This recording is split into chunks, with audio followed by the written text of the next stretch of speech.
"How's Leper?" he asked in an offhand way. "Oh, Leper's. How would he be? You know Leper." The fight was moving toward us. I saw a little more. A stray snowball caught Finney on the side of the face. He shot one back. I seized some ammunition from the ground, and we were engulfed. Someone knocked me down. I pushed Bringer over a small slope. Someone was trying to tackle me from behind. Everywhere there was the smell of vitality in clothes, the vital smell in wool and flannel and corduroy which spring releases. I had forgotten that this existed, this smell which instead of the first robin or the first bud or leaf means to me that spring has come. I had always welcomed vitality and energy and warmth radiating from thick and sturdy winter clothes. It made me happy, but I kept wondering about next spring, about whether Khaki or Suntans or whatever the uniform of the season was, had this aura of promise in it. I felt fairly sure it didn't. The fight veered. Finney had recruited me and others as allies, so that two sides fighting it out had been taking form. Suddenly he turned his fire against me. He betrayed several of his friends. He went over to the other to bring his side for a short time, enough to ensure that his betrayal of them would heighten the disorder. Loyalties became hopelessly entangled. No one was going to win or lose after all. Somewhere in the maze Brinker's sense of generalship disappeared, and he too became as slippery as an air out. As intriguing as a eunuch, we ended the fight in the only way possible. All of us turned on Phineas. Slowly, with a steadily widening grin, he was driven down beneath a blizzard of snowballs. When he had surrendered, I bent cheerfully over to help him up, seizing his wrist to stop the final treacherous snowball he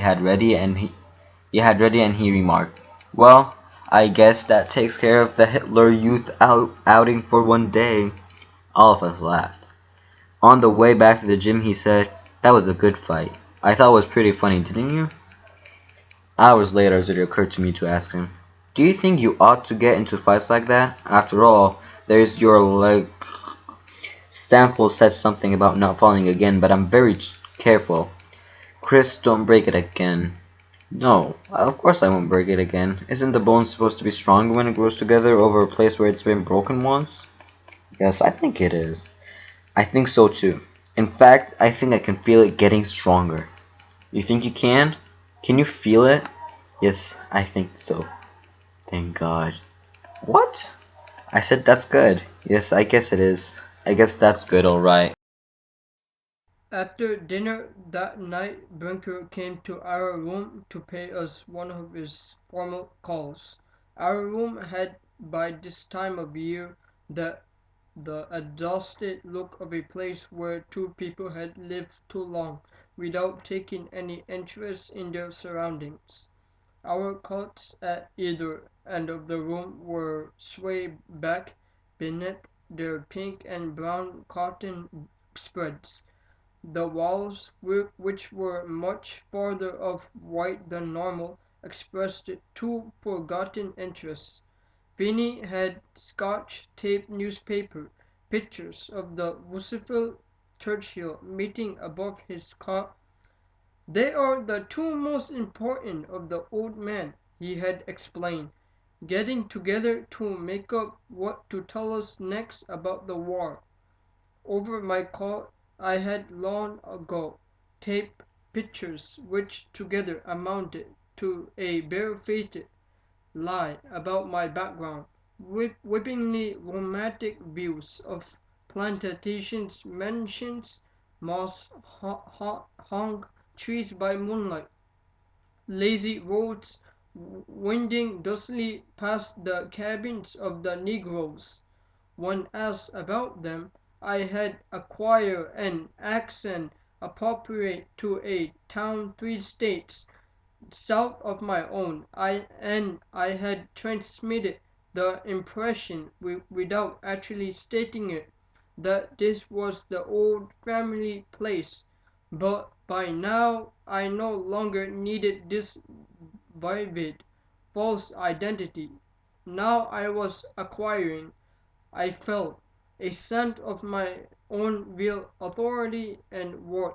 I had had many new experiences and I was going up. "How's Leper?" said Brinker as he came in. "Yeah," said Phineas. "I meant to ask you before. Leper, why, he's he's on leave. But my resentment against having to mislead people seem to be growing stronger every day. As a matter of fact, Leper is absent without leave. He just took off by himself. Leper, both of them exclaimed together. Yeah, I shrugged. Leper, Leper's not the little rabbit we used to know anymore. Nobody can change that much, said Brinker in his new tough-minded way. Penny said he just didn't like the army, I bet. Why should he? What's the point of it, anyway? Phineas, Brinker said with dignity, please don't give us your infantile lecture on world affairs at this time. And to me, he was too scared to stay, wasn't he? I narrowed my eyes as though thinking hard about that. Finally I said, yes, I think you could put it that way. He panicked. I didn't say anything. He must be out of his mind, said Brinker energetically, to do a thing like that. I will bet he cracked up. Didn't he? That's what happened. Leper found out that the army was just too much for him. I have heard about guys like that. Some morning they don't get out of bed with everybody else. They just lie there crying.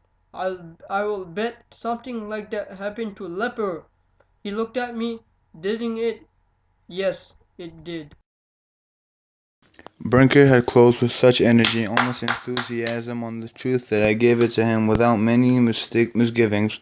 The moment he had it, he crumbled. Well, I'll be damned. I'll be damned. Old leper. Quiet old leper. Quiet old leper from Vermont. He never could fight worth a damn. You'd think someone would have realized that when he tried to enlist. Poor old leper. What's he act like? He cries a lot of the time. Oh God, what's the matter with our class anyway? It is even junior and we've already got 2 men sidelined from the duration. 2? Brinker hesitated briefly. Well, there's Finney here. Yes, agreed Phineas in his deepest and most musical tone. There's me. Finney isn't out of it, I said. Of course he is. Yes, I'm out of it. Not that there's anything to be out of.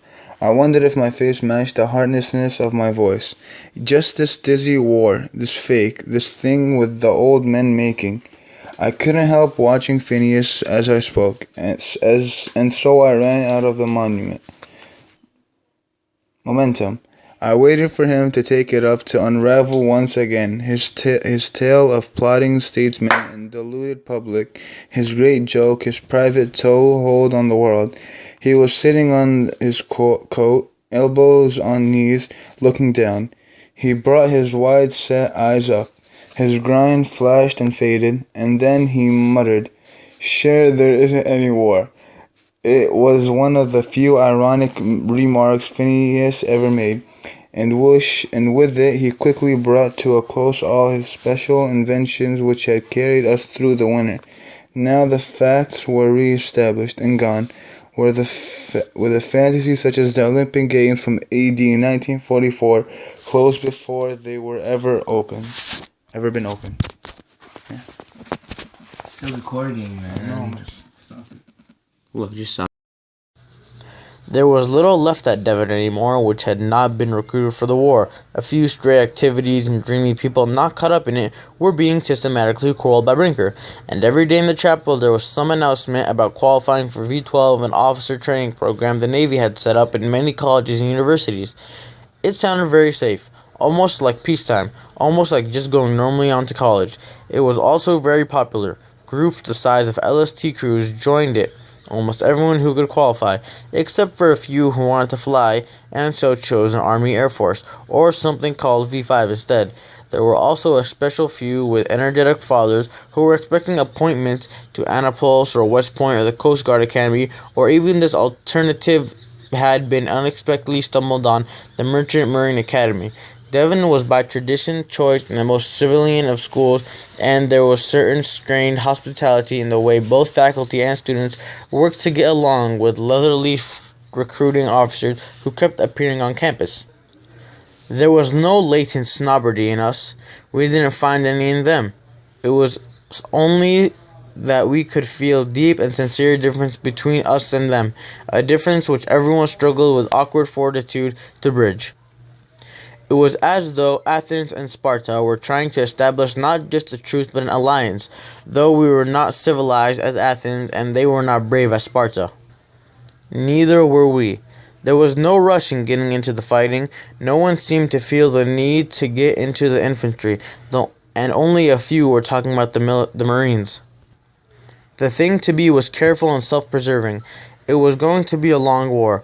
Quackenbush, I heard, had 2 possible appointments.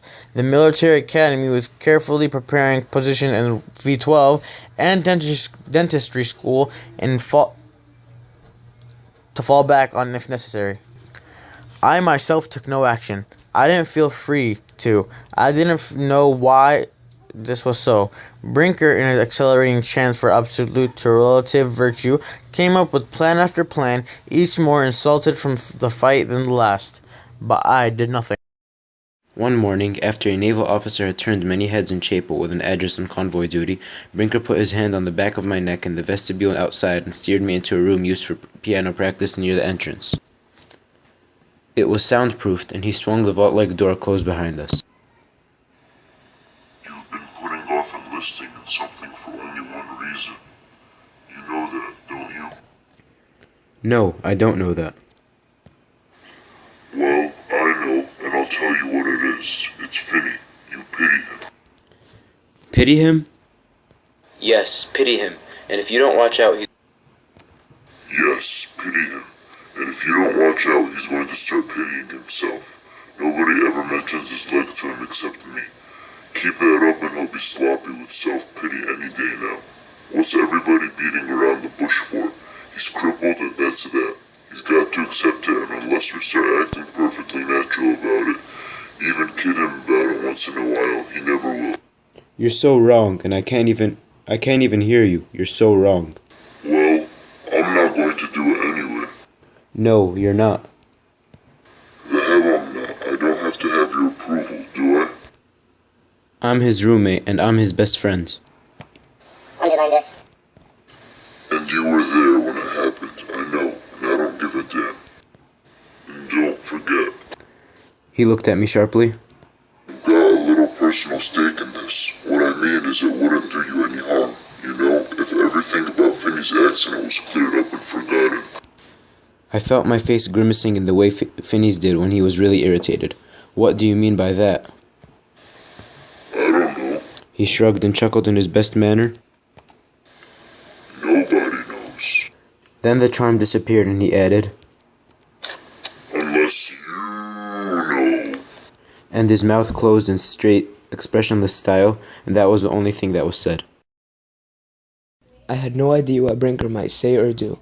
Before, he had always known and done whatever occurred to him because he was certain that whatever occurred to him was right.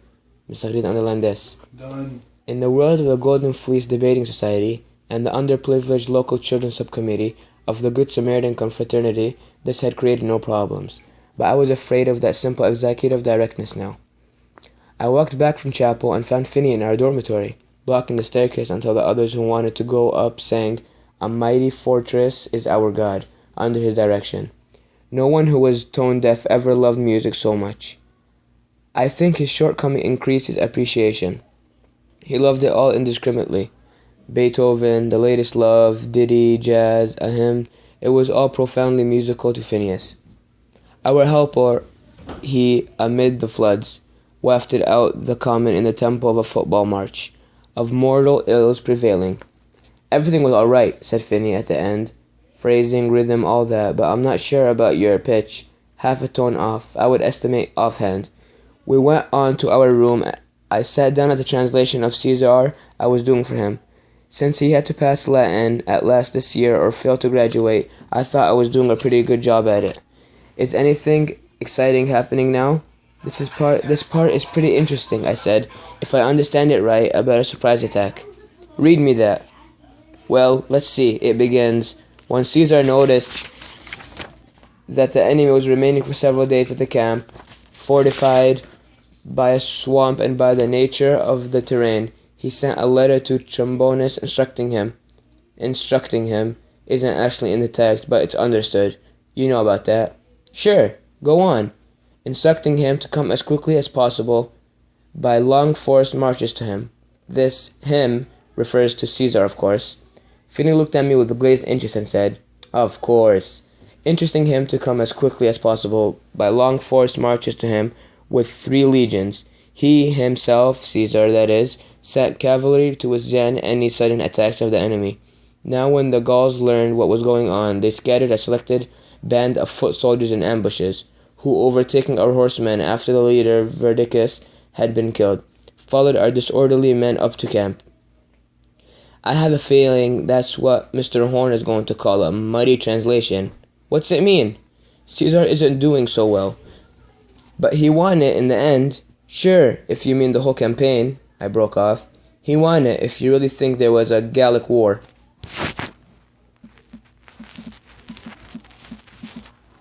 Caesar from the first had been the one historical figure Phineas refused absolutely to believe in.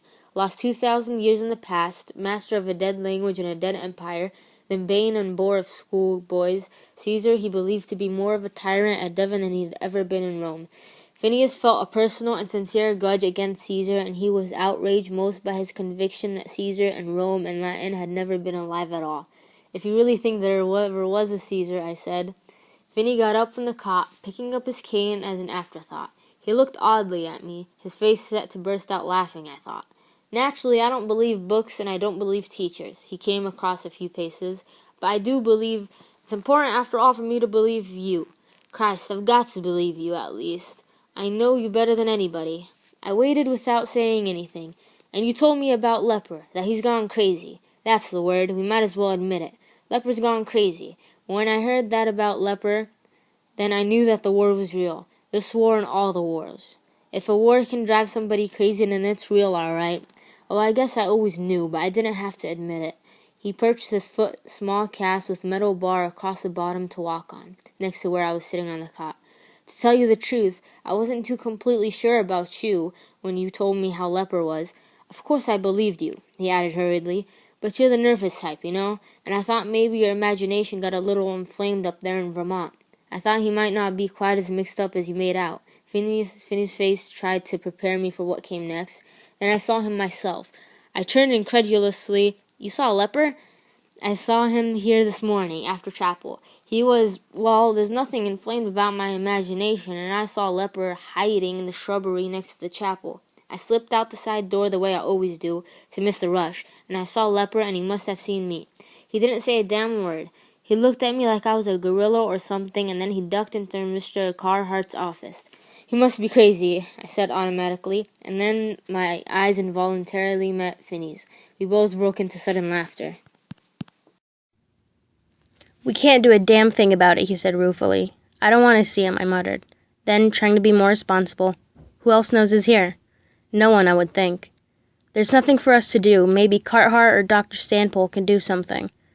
We won't tell anybody about it because they would just scare Leper, and he would scare them. Anyway, said Finney, then I knew there was a real war on. Yes, I guess it's a real war all right, but I liked yours a lot better. So did I. I wish you hadn't found out. What did you have to find out for? We started to laugh again, with a half-guilty exchange of glances in the way that two people who had gone on a gigantic binge when they were last together would laugh when they met again at the parson's tea. Well, he said, you did a beautiful job in the Olympics, and you were the greatest news analyst who ever lived. Do you realize you won every gold medal in every Olympic event? No one's ever done anything like that in history. And you scooped every newspaper in the world on every story. The sun was doing antics among the million specks of dust hanging between us and casting a brilliant, unstable pool of light on the floor. No one's ever done anything like that before. Brinker and 3 cohorts came with much commotion into our room at 10:05 p.m. that night. We're taking you out, he said flatly. It's after hours, I said. Where? Said Finney with interest at the same time. You'll see. Get them. His friends half lifted us, half roughly, and we were hustled down the stairs. I thought it must be some kind of culminating prank, the senior class leaving Devon with a flourish. Were we going to steal the clapper of the school bell, or would we tether a cow in chapel? They steered us toward the first building, burned down and rebuilt several times, but still known as the first building of the Devon School. It contained only classrooms, and so at this hour was perfectly empty, which made us stealthier than ever. Brinker's many keys, surviving from his class officer period, jingled softly as we reached the main door. Above us in Latin flowed the inscription, "Here boys come to be made men." The lock turned, we went in, entering the doubtful reality of a hallway familiar only in daylight and bustle. Our footsteps fell guiltily on the marble floor. We continued across the foyer to a dreamlike bank of windows, turned left up a pale flight of marble steps, left again through 2 doorways and into the assembly room. From the high ceiling, one of the celebrated Devon chandeliers, all glittering tears, scattered thin illumination. Row after row of black early American benches spread emptily back through the shadows to long, vague windows. At the front of the room there was a raised platform with a balustrade in front of it. About 10 members of the senior class sat on the platform. All of them were wearing their black graduation robes. This is going to be some kind of schoolboy masquerade, I thought. Some masquerade with masks and candles. "You see how Phineas limps," said Brinker loudly as we walked in. It was too coarse and too loud. I wanted to hit him for shocking me like that. Phineas looked perplexed. "Sit down," he went on. "Take a load off your feet." We sat in the front row of the benches where 8 or 10 others were sitting, smirking uneasily at the students on the platform. Whatever Brinker had in his mind to do, I thought he had chosen a terrible place for it. There was nothing funny about the assembly room. I could remember staring torpidly through these windows 100 times out at the elms of the center common. The windows, now, had the closed blankness of night, a deadened look about them, a look of being blind or deaf. The great expanses of wall space were opaque with canvas, portraits in oil of deceased headmasters, a founder or two, forgotten leaders of the faculty, a beloved athletic coach none of us had ever heard of, a lady we could not identify. Her fortune had largely rebuilt the school. A nameless poet who was thought, when under the school's protection, to be destined primarily for future generations. A young hero now anonymous who looked theatrical in the First World War uniform in which he had died. I thought any prank was bound to fall flat here. The assembly hall was used for large lectures, debates, plays, and concerts. It had the worst acoustics in the school. I couldn't make out what Brinker was saying. He stood on the polished marble floor in front of us, but facing the platform, talking to the boys behind the balustrade. I heard him say the word inquiry to them and something about the country demands. "What is all this hot air?" I said into the blur. "I don't know," Phineas answered shortly. As he turned toward us, Brinker was saying, "Blame on the responsible party. We will begin with a brief prayer." He paused, surveying us with the kind of wide-eyed surmise Mr. Carhart always used at this point, and then added in Mr. Carhart's urbane murmur, "Let us pray." We all slumped immediately and unthinkingly into the awkward crouch in which God was addressed at Devon, leaning forward with elbows on knees. Brinker had caught us, and in a moment it was too late to escape, for he had moved swiftly into the Lord's Prayer. If when Brinker had said, "Let us pray," and I had said, "Go to hell," everything might have been saved. At the end there was an indecisive, semi-serious silence, and then Brinker said, "Phineas, if you please." Finney got up with a shrug and walked to the center of the floor, between us and the platform. Brinker got an armchair from behind the balustrade and seated Finney on it with courtly politeness. "Now, just in your own words," he said. "What own words?" said Phineas, grimacing up at him with his best "you are an idiot" expression. "I know you haven't got many of your own," said Brinker with a charitable smile. "Use some of Jean's, then." "What shall I talk about? You? I've got plenty of words of my own for that." "I'm all right." Brinker glanced gravely around the room for confirmation. "You're the casualty." "Brinker," began Finney in a constricted voice I did not recognize, "are you off your head or what?" "No," said Brinker evenly. "That's Leper, our other casualty. Tonight, we're investigating you." What the hell are you talking about? I couldn't thoroughly investigating Finn's accident. He spoke as though this was the most natural and self-evident and inevitable thing we could be doing. I felt the blood flooding into my head. After all, Brinker continued, there's a war on. Here's one soldier our side has already lost. We have got to find out what happened. Just for the record, said someone from the platform. You agree, don't you, Jen? I told Brinker this morning. I began in a voice treacherously shaking that I thought this was the worst. And I said, Brinker's voice was full of authority and perfectly under control.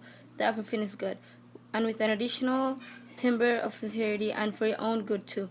By the way, Jen, that we should get all this out into the open.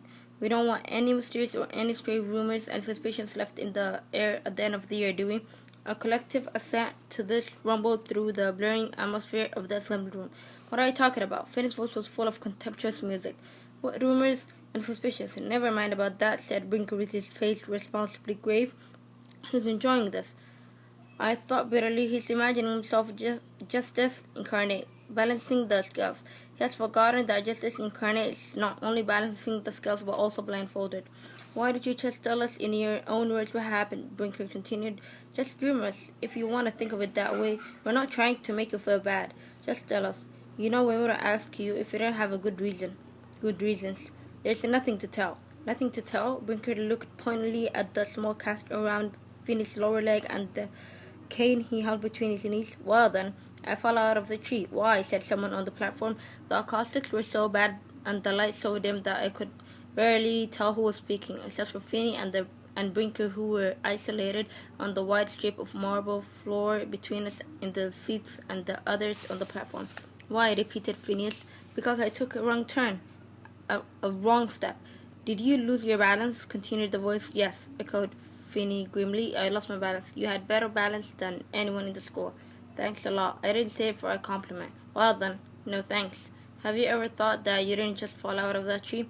This touched an interesting point Phineas had been turning over in his mind for a long time.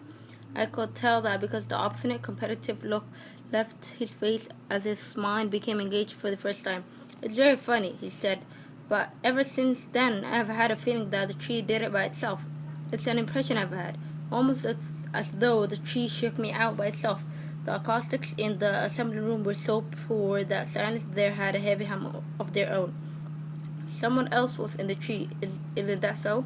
No, said Finney spontaneously. I don't think so. He looked at the ceiling. Oh, was there? Maybe there was somebody climbing up the rungs of the trunk. I kind of forgot. This time the hum of silence was prolonged to a point where I would be forced to fill it with some kind of sound if it didn't end. Then someone else on the platform spoke up. I thought somebody told me that Gene Forrester was... Finney was there, Brinker interrupted commandingly. He knows better than anyone. You were there too, weren't you, Gene? This new voice from the platform continued. Yes, I said with interest. Yes, I was there too. Were you near the tree? Finney turned toward me. You were down at the bottom, weren't you? He asked, not in the official courtroom tone he had used before, but in a friend's voice. I had been studying very carefully the way my hands wrinkled when tightly clenched, but I was able to bring my head up and return his inquiring look. Down at the bottom, yes. Finney went on. Did you see the tree shake or anything? He flushed faintly at what seemed to him the absurdity of his own question. I've always meant to ask you, just for the hell of it. I took this under consideration. I don't recall anything like that. Nutty question, he muttered.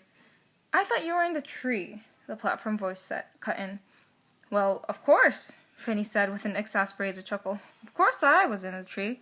Oh, you mean Gene? He wasn't in. Is that what you mean? Or... Finney floundered with muddled honesty between me and my questioner. I meant Gene, the voice said. Of course Finney was in the tree, I said, but I couldn't make the confusion last. And I was down at the bottom, or climbing the rungs, I think. How do you expect him to remember? Said Finney sharply. There was a hell of a lot of confusion right then. A kid I used to play with was hit by a car once, when I was about 11 years old, said Brinker seriously. And I remember every single thing about it. Exactly where I was standing, the color of the sky, the noise the brakes of the car made. I never will forget anything about it. You and I are two different people, I said. No one's accusing you of anything, Brinker responded in an odd tone. Well, of course no one's accusing me. Don't argue so much, his voice tried for a hard compromise, full of warning and yet striving to pass unnoticed by the others. No, we're not accusing you, a boy on the platform said evenly, and then I stood accused. I think I remember now, Finney broke in, his eyes bright and relieved. Yes, I remember seeing you standing on the bank. You were looking up and your hair was plastered down over your forehead, so that you had that dumb look you always have when you've been in the water. What was it you said? Stop posing up there, or one of those best pal cracks you were always making. He was very happy. And I think I did start to pose just to make you madder. And I said, what did I say? Something about the two of us? Yes, I said, let's make a double jump. Because I thought if we went together, it would be something that had never been done before. Holding hands in a jump?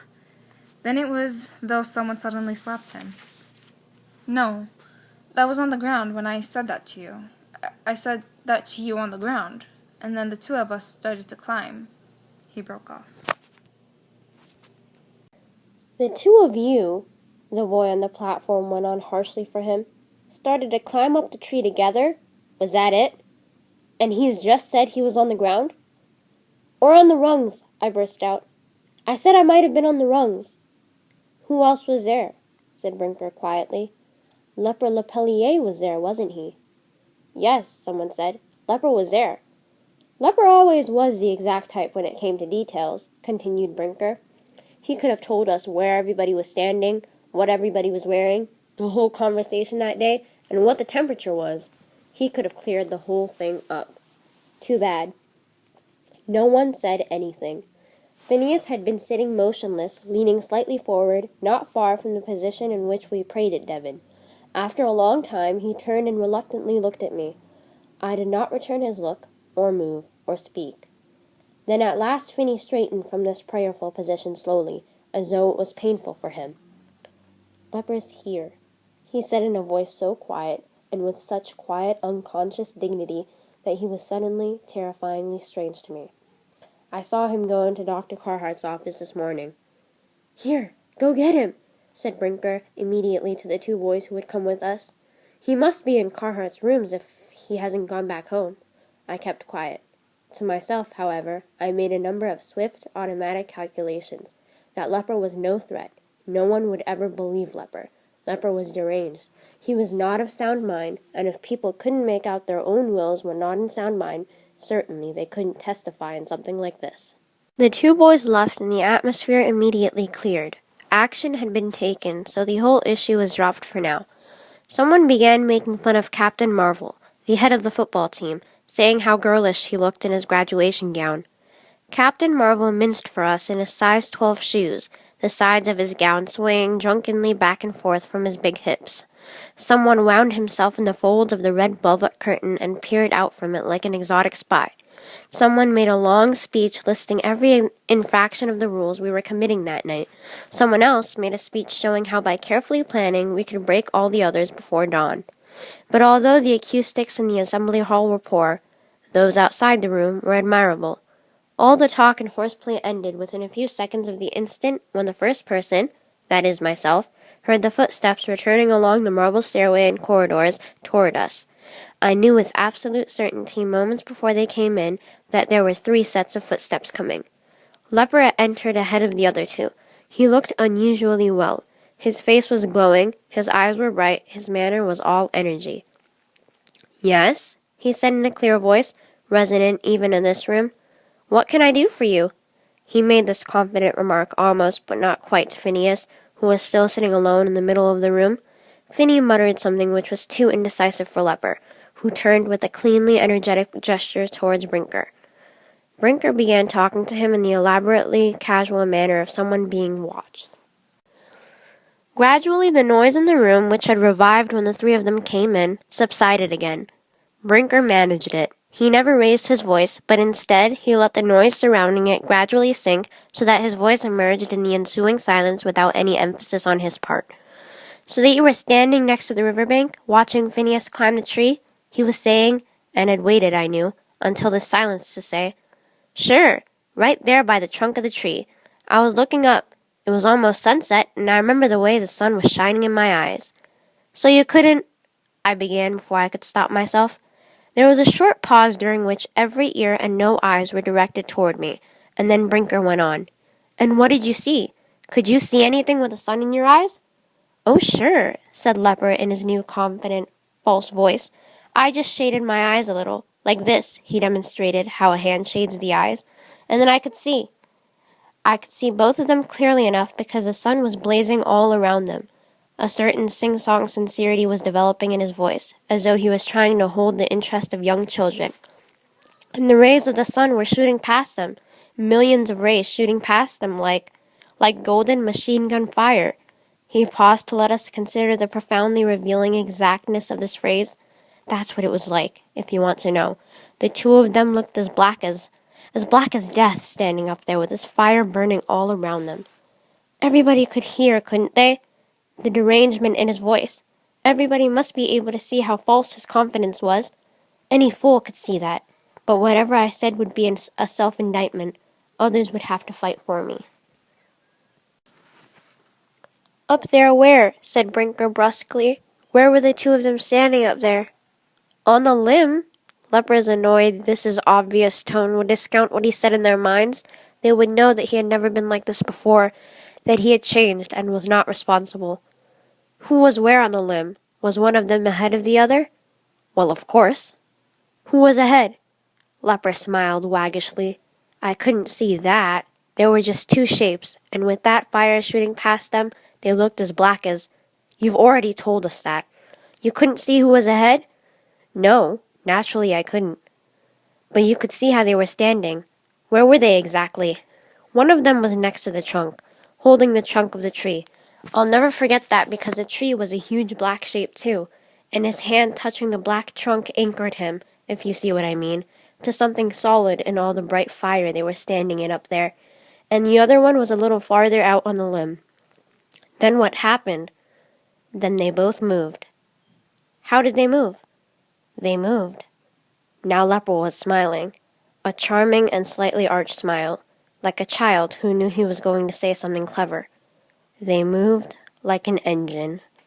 In the baffled silence, I began to uncoil slowly. Like an engine, Brinker's expression was a struggle between surprise and disgust. I can't think of the name of the engine, but it has two pistons. What is the engine? Well, anyway, in this engine, first one piston sinks, then the next one sinks. The one holding onto the trunk sank for a second up and down like a piston, and then the other one sank and fell. Someone on the platform exclaimed. The one who moved first shook the other one's balance. I suppose so. Leper seemed to be rapidly losing interest. Was the one who fell, Brinker said slowly, was Phineas, in other words, the one who moved first or second? Leper's face became guileful, his voice flat and impersonal. I don't intend to implicate myself. I'm no fool. You know, I'm not going to tell you everything and then have it used against me later. You always did take me for a fool, didn't you? I'm no fool anymore. I don't want to have information that might be dangerous. He was working himself up to indignation. Why should I tell you? Just because it happens to suit you? Leper, Brinker pleaded. Leper, this is very important. So am I, he said thinly. I'm important. You never realized it, but I'm important too. You be the fool, he gazed shrewdly at Brinker. You do whatever anyone wants whenever they want it. You be the fool now, bastard. Phineas had gone up unnoticed from his chair. I don't care, he interrupted in an even voice so full of richness that it overrode all the others. I don't care. I tore myself from the bench toward him. Phineas? He shook his head sharply, closing his eyes, and then he turned to regard me with a handsome mask of a face. I just don't care. Never mind. And he started across the marble floor toward the doors. Wait a minute, cried Brinker. We haven't heard everything yet. We haven't got all the facts. The words shocked Phineas into awareness. He whirled as though being attacked from behind. You get the rest of the facts, Brinker, he cried. You get all your facts. I had never seen Phineas cry. You collect every effing fact that is in this world.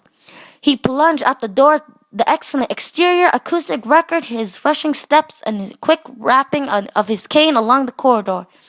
And on the first steps of the marble stairway, then these separate sounds collided into the general tumult of his body falling clumsy down the white marble stairs.